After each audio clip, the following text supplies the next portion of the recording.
আল্লাহর অশেষ রহমতে আমাদের 17 বছরের পরিশ্রম, যুদ্ধ, আন্দোলন সবকিছু একটা সফলতার দিকে আমরা গিয়েছে। এই নির্বাচনটি ছিল জনগণের নির্বাচন, নগরকান্দা সালতার আপামর জনতার নির্বাচন। জনগণের রায়ে প্রতিফলন ঘটেছে, জনগণের ইচ্ছার প্রতিফলন ঘটেছে। আমি আশা করব যে আমাদের নগরকান্দা সালতার আপামর জনতা তারা শান্তি বজায় রাখবে, দলমত নির্বিশেষে, ধর্মবর্ণ নির্বিশেষে ঐক্যবদ্ধ থাকবে এবং ভ্রাতৃত্বের যে বন্ধন আমাদের নগরকান্দা সালতার আপামর জনতার মাঝে আছে সেটা বিরাজ করবে।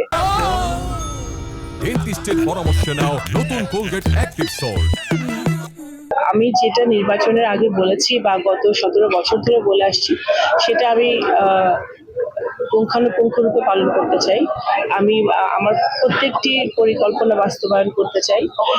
আমার নগরকান্দা সালতার উন্নয়নের জন্য আমার যে পরিকল্পনা সেটা আমি বাস্তবায়ন করতে চাই। আমি যে ইশতেহার দিয়েছি নগরকান্দা সালতার জন্য এটা আমি বাস্তবায়ন করতে চাই। সর্বোপরি আমি চাই যে আমাদের নগরকান্দা সালতার আপামর জনতা তারা সঠিক পথে থাকবে, দুর্নীতিমুক্ত থাকবে এবং জনগণের পাশে থাকবে। কাজ শুরু করি, আমি তো আলোর মুখ দেখাতে চাই খুবই শিগগিরই। আমি বিশ্বাস করি মনে প্রাণে যে শিক্ষাই জাতির মেরুদণ্ড এবং প্রতি ঘরে ঘরে শিক্ষার আলো পৌঁছে দেওয়ার আমি দায়িত্ব মনে করি আমার এলাকায়। তো আমি সেই কাজটি আমার দায়িত্ব গ্রহণ করার পরে আমি সেই কাজটি অতি দ্রুত শুরু করব। আমি যেটা প্রতিশ্রুতি দিয়েছি এখানে আরো বেশি বিদ্যালয়, বিশ্ববিদ্যালয়, স্বাস্থ্যসেবা, হসপিটাল এই সবগুলো কাজে আমি হাত দিতে চাই খুবই শিগগির। সবচেয়ে আগে মনে হয় আমার সবচেয়ে ইমার্জেন্সি যে কাজ সেটা হচ্ছে এখানে অবকাঠামো নগরকান্দা সালতায়, সেটা খুবই গুরুত্বপূর্ণ, সেটা আমি খুবই শীঘ্রই শুরু করবো।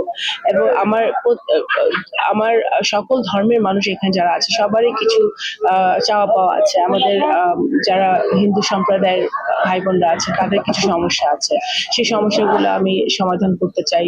আমাদের অবশ্যই আমাদের আলেম ওলামা যারা আছেন, আমাদের ওনার মুরব্বীরা ভাইদের ওনাদের সমস্যা আছে, ওই সমস্যাগুলো আমি সমাধান করতে চাই।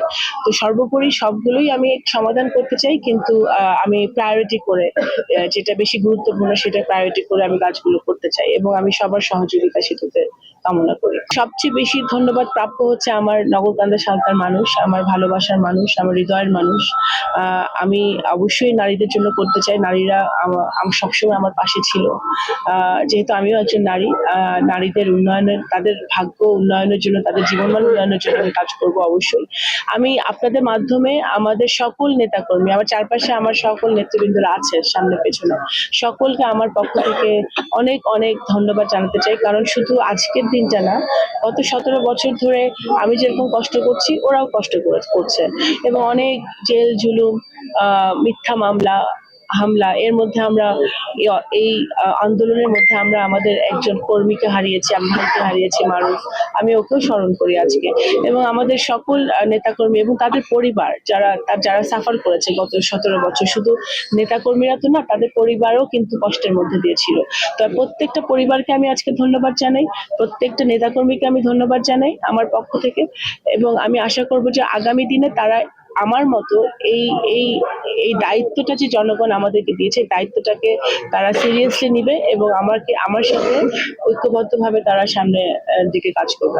যেটা আমি বলতে চাই সেটা হচ্ছে আমি একটা বার্তা দিতে চাই আমার নগরকান্দা সালতার বাংলাদেশ জাতীয়তাবাদী দলের সকল নেতাকর্মীকে, যে তাদের এই মুহূর্তে শান্তি বজায় রাখতে হবে এবং আমাদের 2 উপজেলায় আমাদের, আপনারা জানেন যে এখানে দলপক্ষ আছে, বিভিন্ন ধরনের সমস্যা থাকে, কিন্তু আমাদের সার্বিক কথা বিবেচনা করে, জনগণের শান্তির কথা বিবেচনা করে আমি সবাইকে দৃঢ়ভাবে আহ্বান জানাবো তারা যেন শান্তি বজায় রাখে, কোনো জায়গায় কোনো সমস্যা তৈরি না করে। আমার দলের নেতাকর্মী কেউ কখনো যদি কোনো অন্যায় কাজ করে বা আমার নাম আমার অজ্ঞাতসারে ব্যবহার করে, সেটা দায়িত্ব তাদের নিজেদের নিতে হবে। কোনো অন্যায় বা অসৎ কাজে যদি আমার নাম ব্যবহার করে কেউ লাভবান হতে চায় ব্যক্তিগতভাবে, সেটা আমি ছাড় দিব না। সে ব্যাপারে আমি অত্যন্ত কঠোর জায়গায় থাকবো।